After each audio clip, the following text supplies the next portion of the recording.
ঘূর্ণিঝড় রেমালের প্রভাবে আগরতলা শহরের বহু জায়গায় বিদ্যুতের পরিবাহী তার সহ বড় বড় গাছ উপড়ে পড়েছে। ঘূর্ণিঝড় ক্ষয়ক্ষতি হয়েছে অনেক। রাধানগর, জয়নগর, কুমারীটিলা এলাকায় গাছ ভেঙে পড়েছে। তাতে অনেক রাস্তাঘাট বন্ধ হয়ে যায়। ক্ষতিগ্রস্ত হয় অনেক বাড়িঘর। বন দফতরের কর্মীরা যুদ্ধকালীন তৎপরতায় কাজ করে গাছ সরিয়েছেন।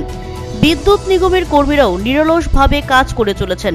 পরিস্থিতির দিকে নজর রেখে চলছে প্রশাসন। মানুষের সমস্যার সমাধান করে পরিস্থিতি স্বাভাবিক করার চেষ্টা চলছে। পশ্চিম জেলার জেলা শাসক ডক্টর বিশাল কুমার এই কথা জানিয়ে বলেন, ঝড়ে ক্ষয়ক্ষতির পরিমাণ নির্ধারণের কাজ চলছে। যারা ঝড়ের কারণে ক্ষতিগ্রস্ত হয়েছেন তাদের ক্ষতিপূরণ প্রদান করা হবে।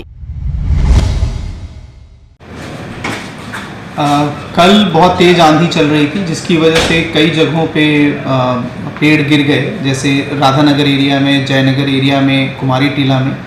और इस दौरान पेड़ गिरने के दौरान जब ट्रांसमिशन लाइन में भी डिस्ट्रक्शन आई, जिसकी वजह से इन ज़्यादातर एरियाज़ में अभी भी जो बिजली है वो कनेक्ट नहीं कर पाई है। परंतु हमारी फॉरेस्ट की और डिज़ास्टर मैनेजमेंट की टीम ने पेड़ों को और उनके जो भी डैमेजेस हैं उसको रिकवर करने की कोशिश की है। पेड़ तो हटा दिए गए हैं, रोड जो ब्लॉकेज थी उसको रिमूव कर दिया गया है।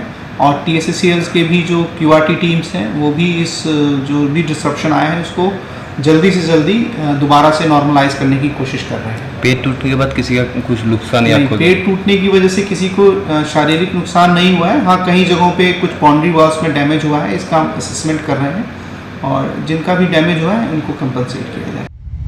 CERI TV, channel for news and entertainment.